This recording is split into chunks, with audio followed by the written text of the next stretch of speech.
Hello everyone. நம்ம சேனலில் weekly current events பார்த்துட்ருக்கோம்.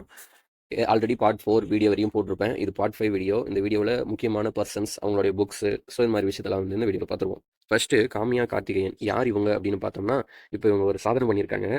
அதாவது 17 வயசு தான் ஆகுது இவங்களுக்கு. Youngest female to conquer 7 summits. 7 காண்டினென்ட்டில் இருக்கிற 7 கண்டத்தில் இருக்கிற எல்லா உயரமான சிகரத்திலையும் ஏறி சாதனை புரிஞ்சிருக்காங்க. இவங்க இந்தியாவை சேர்ந்த மகாராஷ்டிரா ஸ்டேட்டு.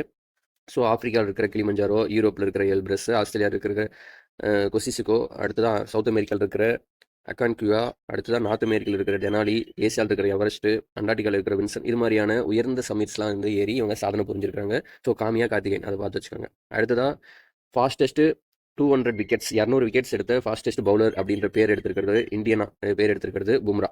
ஸோ பார்த்துக்கோங்க. அடுத்ததாக ஜிம்மி கார்ட்டர் அப்படிங்கிறவர் வந்து இறந்து போயிட்டார். யார் இவர் அப்படின்னு பார்த்தோம்னா, அமெரிக்காவோட எக்ஸ் பிரசிடென்ட்டு. ஸோ முக்கியமான ஆள்.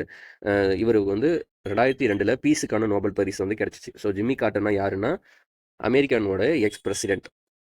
அடுத்ததாக சங்கீத கலாநிதி அவார்டு வந்து அறிவிச்சிருக்காங்க. யாருக்கு கிடைச்சிருக்குன்னா, டிஎம் கிருஷ்ணன் அப்படின்றவர் கிடைச்சிருக்கு. இந்த சங்கீத கலாநிதி அவார்டு அப்படிங்கிறது வந்து 1924 கொடுத்துட்ருக்காங்க. யார் கொடுக்குறாங்கன்னா, சென்னை மியூசிக் அகாடமி அவங்க தான் வந்து கொடுக்குறாங்க. எதுக்காகனா, கர்நாடிக் இசையில் இதுதான் உயர்ந்தபட்ச விருது. ஸோ அதை கௌரவிக்கிற கர்நாடிக் மியூசிக் கற்றுக்கிறவங்க, அதில் வந்து புகழ்பெற்றவங்களுக்கெல்லாம் கௌரவிக்கிறதுக்காக இது கொடுக்குறாங்க. ஸோ 1924 கிருஷ்ணமசாமி ஐயர் அப்படிங்கிறவர் தான் முதல்ல வந்து ஆரம்பிச்சு வச்சார். ஸோ அந்த டைம் கிடச்சிருக்கு யாருக்குன்னா, டிஎம் கிருஷ்ணாவுக்கு வந்து கிடச்சிருக்கு 2024. அடுத்ததாக கேஎஸ் மணிலால் அப்படின்றவர் ரீசெண்டாக இறந்து போயிட்டார். கேரளாவை சேர்ந்தவர். யார் இவர் அப்படின்னு பார்த்தோம்னா, ஒரு பாட்டனிஸ்ட், தாவரவியல் நிபுணர். ஸோ அந்த விஷயத்தை மட்டும் பார்த்துக்கோங்க. இவர் வந்து ஒரு பாட்டனிஸ்ட் மணிலால்.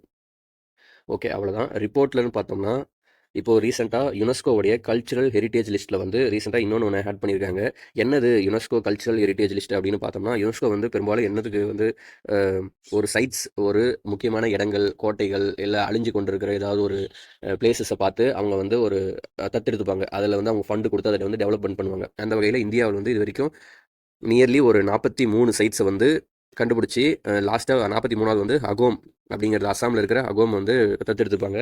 ஸோ இந்த வகையில் வந்து கல்ச்சுரல் ஹெரிட்டேஜ் லிஸ்ட் அப்படின்னு பார்த்தோம்னா, இது வந்து ஒரு சைட்ஸ்க்காக கொடுக்குறது. அதுவே கல்ச்சுரல் ஹெரிட்டேஜ்னா ஒரு மியூசிக்காக இருக்கட்டும், பழைய மியூசிக்காக இருக்கட்டும், ரொம்ப வருஷமாக அதை வந்து ஃபாலோ பண்ணியிருப்பாங்க. அது இப்போ அழிஞ்சே போகிற சூழ்நிலையில் வந்து இருக்கும். இல்லாட்டி ஒரு டான்ஸாக இருக்கட்டும். ஸோ இது மாதிரி வந்து கலைகள் இந்த விஷயத்துக்காக வந்து கொடுக்குறது தான் கல்ச்சுரல் ஹெரிட்டேஜ் லிஸ்ட் அப்படின்னு சொல்லுவாங்க. இது இந்தியாவில் இது வரையும் 5 இதுக்கு வந்து கொடுத்துருக்காங்க. இப்போ ரீசெண்டாக அந்த தாண்டியா டான்ஸ் அதுக்கு கூட வந்து கொடுத்தாங்க, குஜராத்தோட தாண்டியா டான்ஸு. ஸோ இது மாதிரியான கல்ச்சுரல் ஹெரிட்டேஜ் லிஸ்ட்டு கொடுக்குறது தான் இப்போ ரீசெண்டாக செவ்டான் லிங்கா அப்படிங்கிற ஒரு பாட்டுக்கு, அதாவது போஸ்னியாஸோடைய ட்ரெடிஷ்னல் சாங் அப்படி, அதுதான் வந்து செவ்டான் லிங்கா. அதுக்கு வந்து இப்போ கொடுத்துருக்காங்க.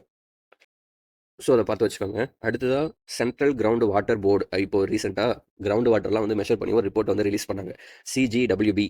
நீங்கள் உங்களுடைய நிலத்தில் இருக்கிற ஏதாச்சும் தண்ணியை வந்து மெஷர் பண்ணணும், எந்த அளவுக்கு வந்து குவாலிட்டியாக இருக்குது அப்படிங்கிறதெல்லாம் மெஷர் பண்ணணும்னா, இவங்களே ஒரு கிட்டு தருவாங்க. அந்த கிட்டை வச்சே நம்ம மெஷர் பண்ணலாம். இதை நாங்கள் ஃபைனல் இயரில் ப்ராஜெக்ட்லாம் வந்து பண்ணோம். சென்னையில் போய் வாங்கிட்டு வந்து பண்ணோம். ஸோ அவங்க தான் ஒரு ரிப்போர்ட் வந்து ரிலீஸ் பண்ணியிருக்காங்க, கிரவுண்ட் வாட்டர்லாம் வந்து மெஷர் பண்ணி.